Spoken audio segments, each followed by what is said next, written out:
جمعرات کے دن دولت کی ضرورت ہو تو اپنے دل پر ہاتھ رکھ کر صرف 21 بار محمد صلی اللہ علیہ وسلم کا یہ نام پڑھو، لوگ گھر کا دروازہ کھٹکھٹا کر پیسے دینے آ جائیں گے۔ بسم اللہ الرحمن الرحیم۔ محترم ناظرین، جمعرات کے دن کا وظیفہ ہے، کسی بھی جمعرات میں یہ آپ عمل کر سکتے ہیں۔ محمد کا نام ہے، اس کو جمعرات کے دن اسے پڑھنے سے کیا آپ کو فضیلتیں حاصل ہوں گی، کیا آپ کو اس کے فوائد حاصل ہوں گے؟ آپ اس کو کسی بھی جمعرات پڑھیں گے تو آپ کو اس کی کیا فضیلتیں حاصل ہوں گی؟ بات شروع کرنے سے پہلے میری سب سے التجا ہے کہ میری بات کو غور سے سنیے گا تاکہ آسانی کے ساتھ آپ میری بات پر عمل کر سکیں۔ جمعرات کا دن جیسا کہ آپ کو میں نے بتایا ہے، میں وظیفہ بتاؤں گا۔ محترم ناظرین، آج سب کام چھوڑ کر یہ تسبیح کر لو، خدا کی قسم یہ تسبیح 100 کروڑ کی ہے۔ محمد کا نام پڑھتے ہی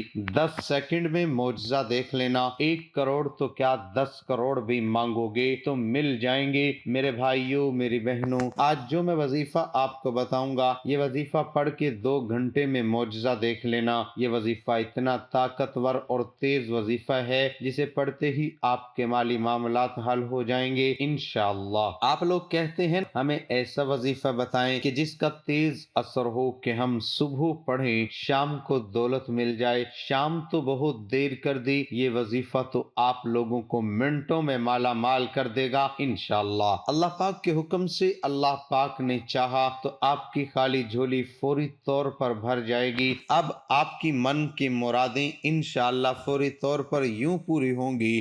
ذاتی مکان چاہیے تو یہ وظیفہ پڑھ لو۔ آپ کو اپنا بینک بیلنس بھرنا ہے، کروڑ پتی بننا ہے تو یہ پڑھ لو۔ محمد کے تمام نام بہت ہی بابرکت اور فضیلت والے ہیں، لیکن آج ان ناموں کا وظیفہ بتانے جا رہا ہوں جو نام دولت کے لیے بے حد مفید ہیں۔ ان کا وظیفہ کرنے سے آپ کی زندگی بدل جائے گی اور آپ کو اللہ تعالیٰ وہ عطا کرے گا کہ آپ کی سوچ بھی نہیں ہوگی، اور آپ لوگ حیران رہ جاؤ گے کہ ہمارے پاس اتنی دولت کہاں سے آ گئی۔ لوگ آپ کی خوشی پر ناز کریں گے۔ ناظرین، میں نے بھی یہ وظیفہ کیا ہے، میں نے خود اس وظیفے کو آزمایا ہے۔ مجھے کسی بزرگ نے 100 سال پرانی کتاب کا یہ وظیفہ بتایا تھا اور کہا جا جتنی دولت مانگنی ہے مانگ لینا، بس یہ وظیفہ کر لینا اور جو مانگتے جاؤ گے تجھے ملتا جائے گا۔ جب میں نے یہ عمل کیا، شام ہونے سے پہلے 20 کروڑ کا بندوبست ہو گیا اور جو میری تمام حاجتیں تھی وہ بھی اللہ کے فضل و کرم سے پوری ہو گئی۔ میری زندگی خوشحال ہو گئی۔ تو بنا وقت ضائع کیے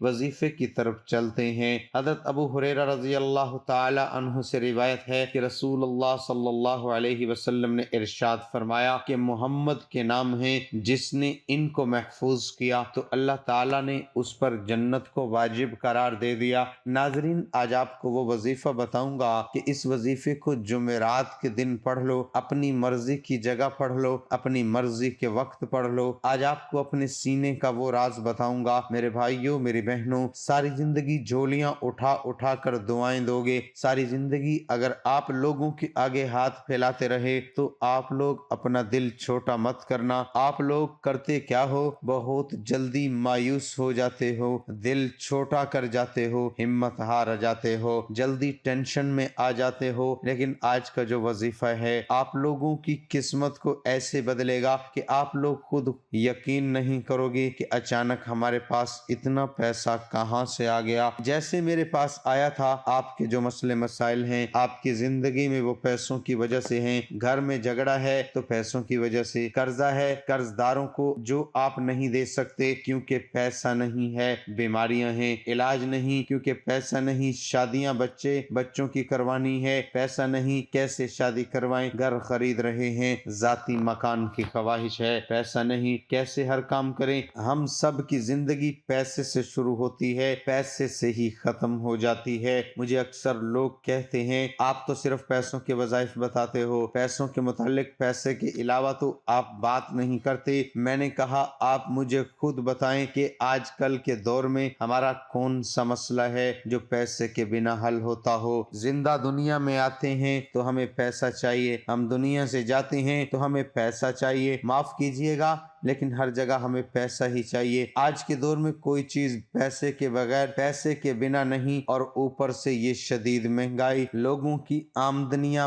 بڑھی نہیں گھٹتی جا رہی ہیں اور مہنگائی بڑھتی جا رہی ہے۔ اسی طرح کے معاملات ہیں تو کیا کریں؟ غریب بھائی بہن پریشانیوں میں دن بدن پریشانیاں بڑھتی ہی جا رہی ہیں، تو اسی لیے اپنے تمام دکھی غریب بہن بھائیوں کے لیے آج وہ وظیفہ لے کر آیا ہوں کہ اس وظیفے کو جب بھی میں پڑھتا ہوں، اگر مجھے اپنے جائز مقاصد کے لیے، مطلب ایسا نہیں کہ جو مجھے اپنی کوئی عیاشیوں کے لیے پیسہ چاہیے تو مجھے مل جاتا ہے، نہ میں نے مانگا ہے، مجھے اپنے جائز مقاصد کے لیے، حاجت کے لیے جب بھی پیسوں کی ضرورت پڑے، یہ یاد رکھیے گا کہ آپ کو ناجائز مقصد کے لیے نہیں مانگنا کہ آپ کو میں کیا مثالیں دوں، کوئی گناہ کے کام کرنے ہوں ان پیسوں سے، تو آپ کو یہ وظیفہ نہیں پڑھنا۔ آپ کو اپنی کوئی جائز حاجت پوری کرنی ہو، مثال کے طور پر آپ کرائے کے مکان میں رہتے ہیں، آپ کو اپنا ذاتی گھر چاہیے تو آپ یہ وظیفہ پڑھ لیں۔ آپ کا کاروبار ہے، آپ حلال روزی کماتے ہیں تو آپ یہ وظیفہ پڑھیں کہ مجھے اپنی دکان کے لیے مثال کے طور پر 20 لاکھ چاہیے، مجھے اس کام کو بڑھانا ہے، تو آپ اس کے لیے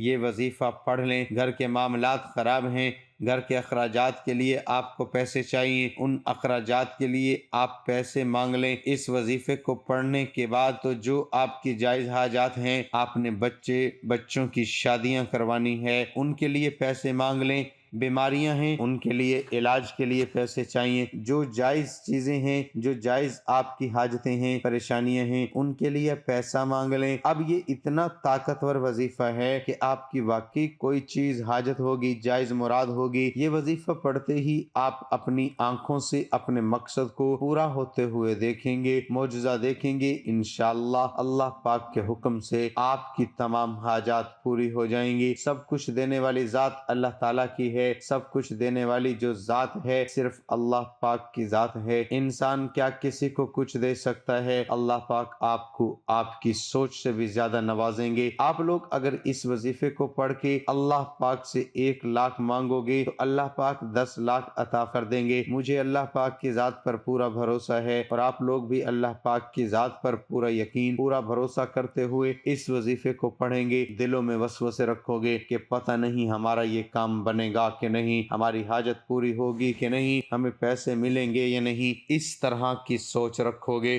تو کبھی بھی کوئی وظیفہ اثر نہیں کرے گا۔ دلوں میں وسوسے مت رکھو۔ اب یہ وظیفہ آپ لوگ اگر اپنے گھر میں ہو، یہ ضروری نہیں کہ آپ پاکستان میں ہو تو یہ وظیفہ پڑھو گے، نہیں، آپ دنیا کے جس بھی کونے میں ہیں، جس گاؤں میں ہیں، جس گلی میں موجود ہوں، آپ لوگ وظیفے کو، جیسے کہ میں نے پہلے بھی بتایا کہ کوئی بھی جگہ ہو اس سے کوئی فرق نہیں پڑتا، چاہے آپ لوگ گھر میں پڑھ لو، چاہے دکان میں، اپنی مرضی کی جگہ پہ پڑھو، اتوار والے دن اپنی مرضی کے وقت پڑھو، اور جتنے بھی دن پڑھنا ہے اپنی مرضی سے پڑھتے رہو۔ اب وظیفے کی طرف چلتے ہیں، غور سے سن لیجئے گا یا کسی جگہ لکھ لیں تاکہ آپ کے پاس محفوظ رہے۔ آپ لوگ سب سے پہلے 1 مرتبہ درود پاک پڑھیں گے۔ سب سے پہلے جب بھی یہ وظیفہ شروع کریں 1 مرتبہ آپ کو درود پاک پڑھنا ہے۔ درود ابراہیمی پڑھ لیں، صلی اللہ علیہ وسلم پڑھ لیں، یا جو درود پاک آپ کو یاد ہو 1 مرتبہ درود پاک پڑھ لیں، لیکن سکون سے بیٹھ کر عمل کرنا ہے۔ 40 سیکنڈ میں آپ یہ عمل پورا کر لیں گے، زیادہ سے زیادہ 1 منٹ لگ جائے گا، انشاءاللہ آپ لوگ یہ وظیفہ پڑھ لیں گے۔ درود پاک پڑھنے کی بہت زیادہ برکت و فضیلت ہے۔ درود پاک پڑھ کر جو دعا مانگی جائے اور جو وظیفہ پڑھا جائے وہ اللہ تعالیٰ کی بارگاہ الہی میں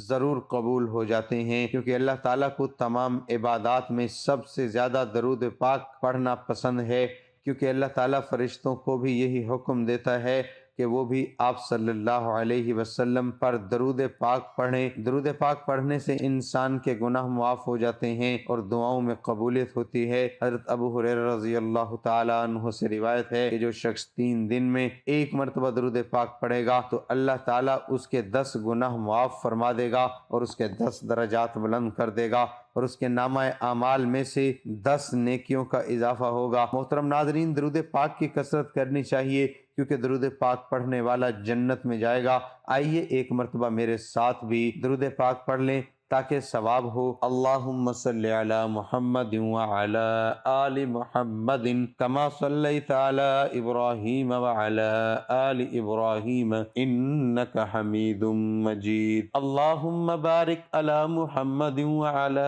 آل محمد کما بارکت علی ابراہیم وعلی آل ابراہیم انک حمید مجید۔ ناظرین، اب آپ نے سب سے پہلے سکون سے اطمینان سے بیٹھ کر ایک مرتبہ درود پاک پڑھ لیا۔ درود پاک پڑھنے کے بعد ایک مرتبہ اعوذ باللہ من الشیطان الرجیم پڑھ لیں، تو اس کے بعد فوراً آپ لوگ بسم اللہ الرحمن الرحیم پڑھ لیں، ایک مرتبہ پڑھ لیں۔ آپ لوگ درود پاک پڑھیں، ایک مرتبہ اعوذ باللہ من الشیطان الرجیم اور ایک مرتبہ بسم اللہ الرحمن الرحیم پڑھ کے اس کے بعد فوراً آپ کو سورۃ اخلاص ایک مرتبہ پڑھنی ہے۔ قل هو اللہ احد اللہ الصمد لم یلد ولم یولد ولم یکن لہ کفوا احد۔ ایک مرتبہ سورۃ اخلاص پڑھیں، تو اس کے فوراً بعد آپ لوگ اسی وقت ایک مرتبہ سورۃ کوثر پڑھیں، انا اعطیناک الکوثر فصل لربک وانحر ان شانئک ھو الابتر۔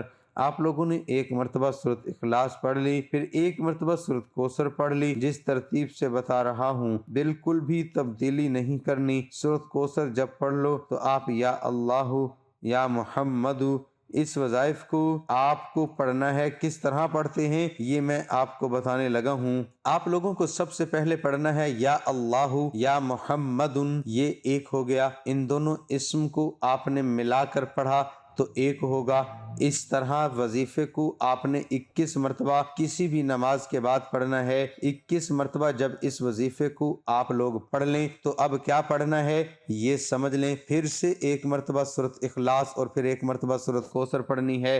آخر میں وہی درود پاک پڑھیے گا جو شروع میں پڑھا تھا۔ اس کے بعد اللہ پاک سے ایک حاجت ہو، 100 حاجتیں ہوں، 100 پریشانیاں ہوں، ان کے لیے دعا مانگ لیجئے گا۔ آپ لوگ یقین نہیں کریں گے آپ کی کیسے غیب سے مدد ہونا شروع ہو جائے گی۔ آخر میں اللہ تعالیٰ سے دعا ہے، اللہ تعالیٰ سے دعا کرتے ہیں کہ اللہ تعالیٰ ہمیں اپنے بارگاہ الہی سے غیبی خزانہ عطا کرے اور ہمارے تمام پریشانیاں دور کرے، ہماری تمام حاجات پوری کرے۔ اللہ تعالیٰ بے اولادوں کو اولاد عطا کرے، بے گھر لوگوں کو اپنا گھر عطا کر، جو بیمار ہیں انہیں شفا عطا کر۔ یا اللہ پاک ہم سب کے کبیرہ صغیرہ گناہوں کو معاف فرما اور ہمیں ماں باپ کا فرما بردار بنا۔ اے اللہ ہمیں 5 وقت کا نمازی اور پکا سچا مسلمان بنا اور دین اسلام کے احکامات پر عمل کرنے کی توفیق عطا فرما، آمین۔ ناظرین، اللہ تعالیٰ کے 99 ناموں میں سے ایک نام کمنٹ میں لکھ کر شیئر کریں۔ اللہ تعالیٰ ہم سب کا حامی و ناصر ہو، آمین۔